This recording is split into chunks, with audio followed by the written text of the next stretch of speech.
उनके पिता हरिया बिस्तर पर खांस रहे थे।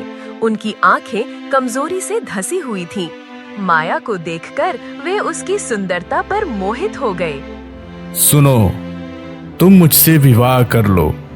मैं तुम्हारे भाई और पिता का इलाज करवा दूंगा।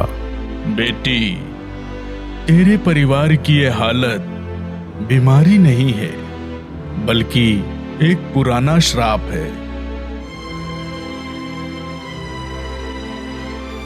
सूरज की पहली किरणें जंगल में फैल रही थीं। पक्षियों की चहचहाहट और पत्तों की आवाजें सुनाई दे रही थीं। माया अपने कंधे पर कुल्हाड़ी लिए पगडंडी पर चल रही थी।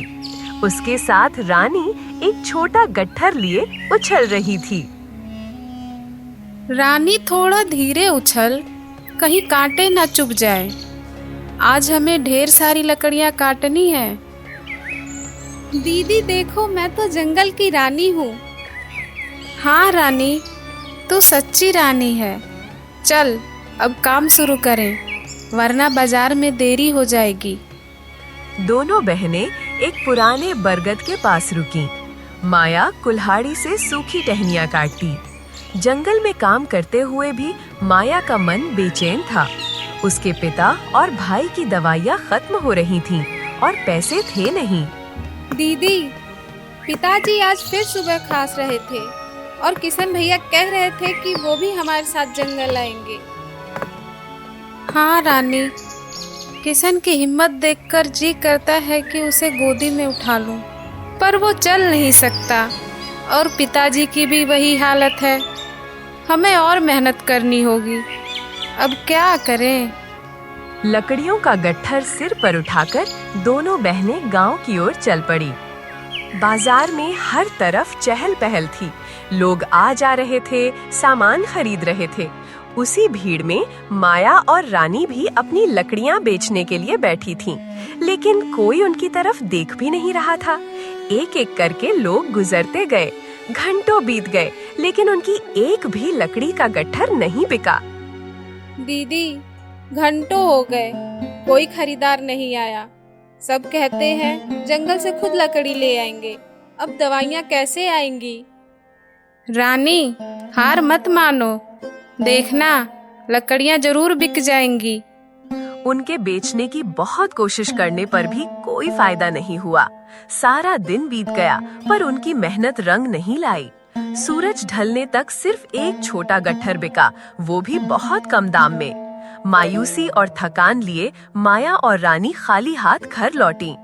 उनके घर में आंगन में किशन बैठा लकड़ियां छांट रहा था।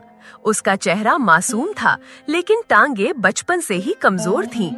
उनके पिता हरिया बिस्तर पर खांस रहे थे।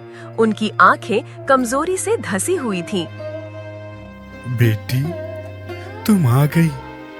कुछ बिका? नहीं पिताजी, आज फिर बस थोड़ा सा पैसा मिला, उतना नहीं कि दवाइयाँ ला सके। दीदी देखो, मैंने ये सब छांट कर अलग कर दिया है। मैं भी तो मदद करता हूँ ना। हाँ भैया, तू हमारा हीरो है। मैं किसी काम की नहीं। पिताजी की दवाइयाँ नहीं ला पाई। सब मेरी गलती है बेटी। मैं तुम सबका बोझ बन गया हूँ। काश मैं। पिताजी, ऐसा मत कहो, ये समय का खेल है। हम सब मिलकर इसे ठीक करेंगे। बस तुम हिम्मत रखो, हम रास्ता ढूंढ लेंगे।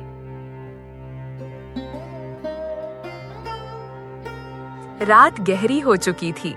घर में सिर्फ हरिया की खांसी और किशन की धीमी सांसें सुनाई दे रही थीं।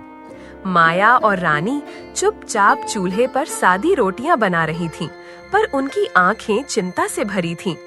उन्हें समझ नहीं आ रहा था कि ये सब कब तक चलेगा।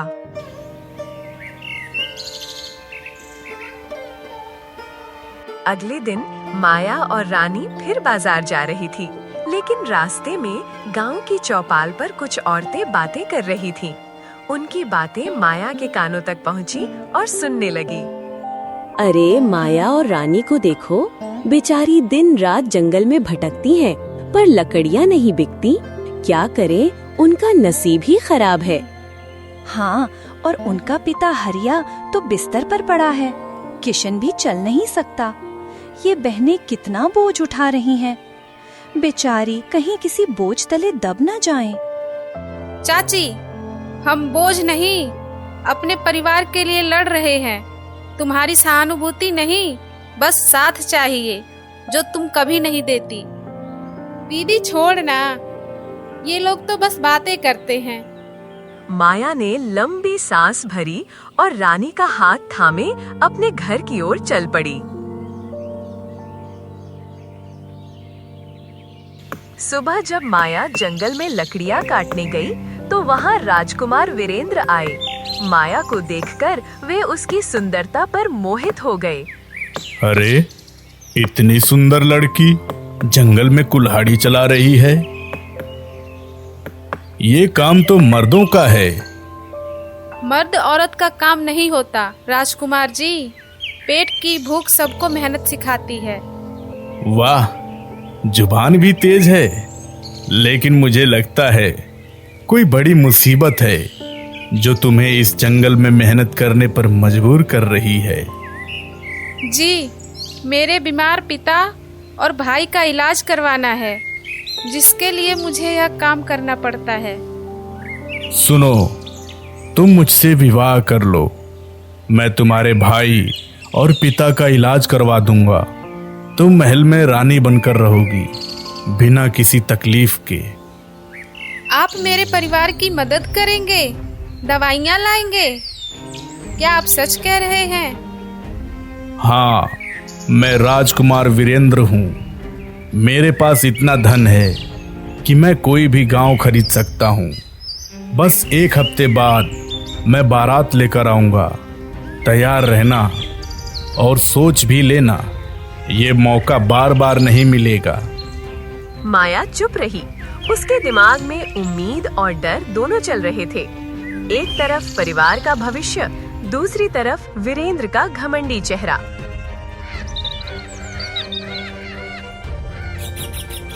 वो घर लौटी और रानी को सब बताया।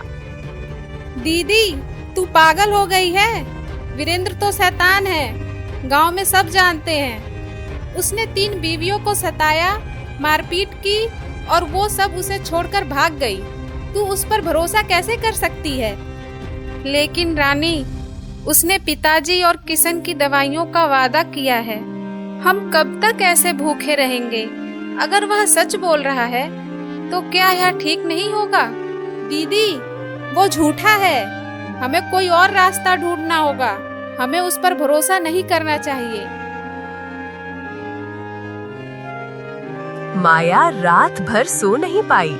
राजकुमार की बातें, रानी की चेतावनी और अपने परिवार की लाचारी उसके दिमाग में घूमती रही। क्या वीरेंद्र उसकी आखिरी उम्मीद है या एक नया खतरा?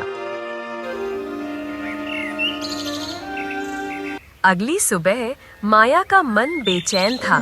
जंगल में लकड़ियां काटते हुए वो एक विशाल बरगद के नीचे रुक गई। वहाँ एक बाबा ध्यान में बैठे थे, जिनकी दाढ़ी लंबी और चेहरा शांत था। माया की उदासी देखकर बाबा ने आंखें खोली। बेटी, तेरे चेहरे पर ये उदासी क्यों है? तुझे ऐसी क्या परेशानी है जो इतना विचलित कर रही है? बाबा जी, मेरा परिवार टूट रहा है। पिताजी बीमार हैं, मेरा भाई किशन चल नहीं सकता और हमारी लकड़ियां नहीं बिक रही। हमें कोई रास्ता नहीं दिख रहा। मैं क्या करूं? बेटी, तेरे परिवार की ये हालत बीमारी नहीं है, बल्कि एक पुराना श्राप है। श्राप? ये आप क्या कह रहे हैं? हाँ, तेरी माँ अभी भी जिंदा है। बाबा ने बताया कि कई साल पहले तेरी माँ सावित्री जंगल में शिकार करने आई थी। आज तो एक भी शिकार नहीं दिख रहा।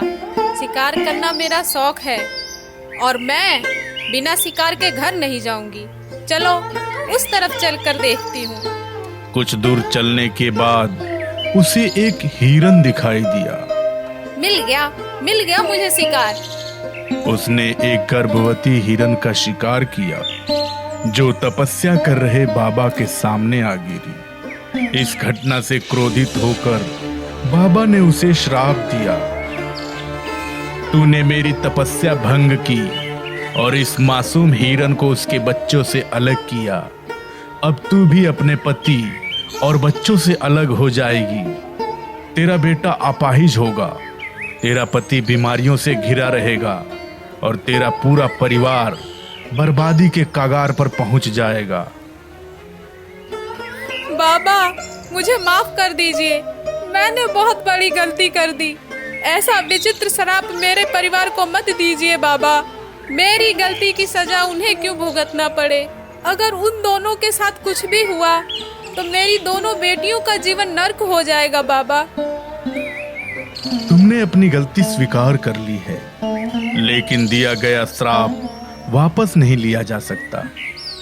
फिर भी मैं इस श्राप से मुक्ति के लिए उपाय जरूर बता सकता हूँ। बताइए बाबा, मेरा परिवार इस श्राप से कैसे मुक्त हो सकता है?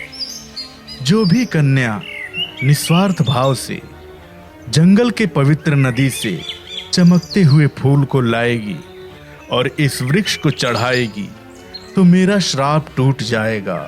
जब तक श्राप नहीं टूटता तब तक तुम्हारी आत्मा इस वृक्ष में रहेगी। बाबा, क्या वह फूल मैं नहीं ला सकती? क्यों नहीं बेटी, वह नदी इस जंगल के उत्तर दिशा में बहती है। उस नदी में तुम्हें चमकता हुआ फूल दिखाई देगा। वह फूल लाकर इस वृक्ष को अर्पित कर देना। तुम्हारी माँ श्राप से मुक्त हो जाएंगी और तुम्हारे भाई, पिता सभी ठीक हो जाएंगे। माया ने तुरंत घर लौटकर रानी को सब बताया। दोनों बहनें अगली सुबह नदी की खोज में निकल पड़ी। जैसे जैसे माया और रानी जंगल के और भीतर जा रही थी, अंधेरा बढ़ता जा रहा था। भीतर जाते ही उन्हें एक शेर दिखाई दिया, जिसे देखकर वे डर गईं। वो वहीं खड़ा गुर्रा रहा था। दीदी, ये शेर, अब क्या करें? ये तो हमें खा जाएगा। रानी, पीछे रह। बाबा ने बोला था किसी भी परिस्थिति से डरना नहीं है। ये अभी चला जाएगा। उन दोनों बहनों की निडरता देखकर शेर डर के भाग गया। कुछ समय चलने के बाद वे दोनों बहनें आखिर उस पवित्र नदी के पास पहुंच गईं, जहां सुंदर फूल चमक रहे थे। दीदी, देखो वो फूल कितना सुंदर है, हमें मिल गया। रानी, पीछे रह। ये पवित्र है, मैं इसे लेने की कोशिश करती हूँ। माया फूल की ओर बढ़ी, लेकिन जैसे ही वो उसे छूने की कोशिश करती, फूल बार बार दूर खिसक जाता, जैसे कोई जादू हो या कोई अदृश्य शक्ति उसे रोक रही हो। दीदी, ये फूल तो हमारे हाथ नहीं आ रहा, अब क्या करें? हे भगवान, मेरे पिताजी, भाई और माँ के लिए मुझे ये फूल दे दो। हमने बहुत दुख देखा है, बस एक बार हमें ये फूल दे दो। माया की सच्ची प्रार्थना सुनकर नदी का पानी शांत हो गया। फूल धीरे धीरे माया के पास तैर कर आया। उसने कांपते हाथों से उसे उठाया, फिर उसे पेड़ के पास ले जाकर अर्पित कर दिया। इसके बाद उस पेड़ में से माया और रानी की माँ सावित्री प्रकट हुई। माया, मेरी बेटी, तुम दोनों ने मुझे बचा लिया। मेरी गलती ने तुम सबको इतना दुख दिया, मुझे माफ कर दो मेरी बच्ची। माँ, अब सब ठीक हो जाएगा, चलो घर चलते हैं। माँ, मैं रानी हूँ, आप सचमुच आ गई। हम सब फिर से साथ रहेंगे। तीनों घर की ओर चल पड़े। उनके दिल में खुशी थी। घर पहुंचते ही रानी दौड़कर आंगन में गई, जहां किशन अपनी चारपाई पर बैठा था। लेकिन इस बार वो खड़ा था अपनी टांगों पर। उसकी आंखों में हैरानी और खुशी थी। हरिया भी बिस्तर से उठकर आंगन में खड़े थे और वो विश्वास नहीं कर पा रहे थे जो देख रहे थे। दीदी, माँ, देखो पिताजी और किशन भैया ठीक हो गए हैं। भैया चल रहे हैं। दीदी, मैंने कहा था ना, मैं तुम्हारी मदद करूंगा। देखो, मैं चल रहा हूँ, मैं ठीक हो गया। सावित्री, ये तुम हो? मैं सपना तो नहीं देख रहा, तुम वापस आ गई। हाँ, मैं वापस आ गई।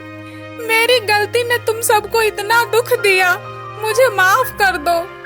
माँ, पिताजी, अब सब ठीक है। हम फिर से एक हो गए हैं। अब वे बहुत खुश थे।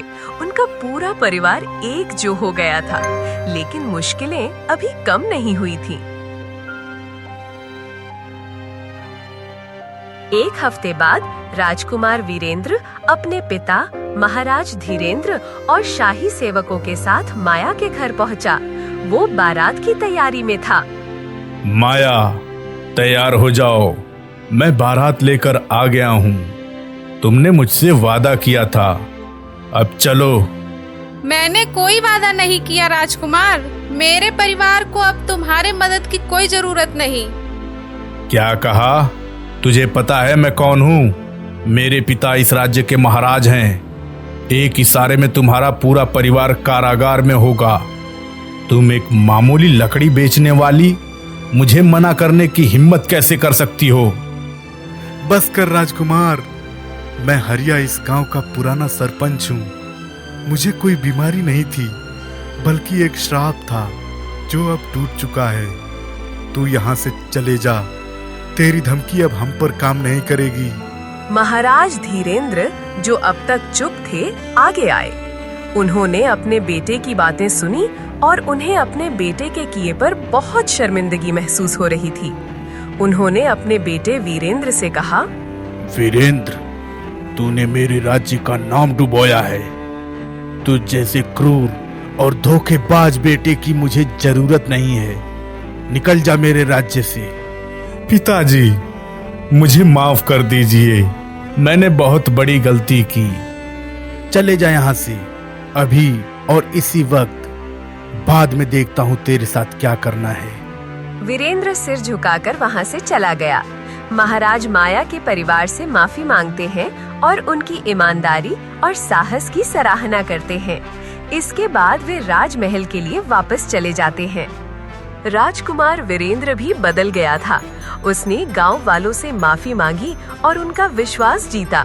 रानी, देख, आज हमारी लकड़ियाँ आधे घंटे में बिक गई। अब हमें कोई कमी नहीं होगी। सब कुछ कितना बदल गया। हाँ दीदी, और किशन कह रहा था कि वो बड़ा होकर सरपंच बनेगा, ताकि किसी को हमारी तरह दुख ना सहना पड़े।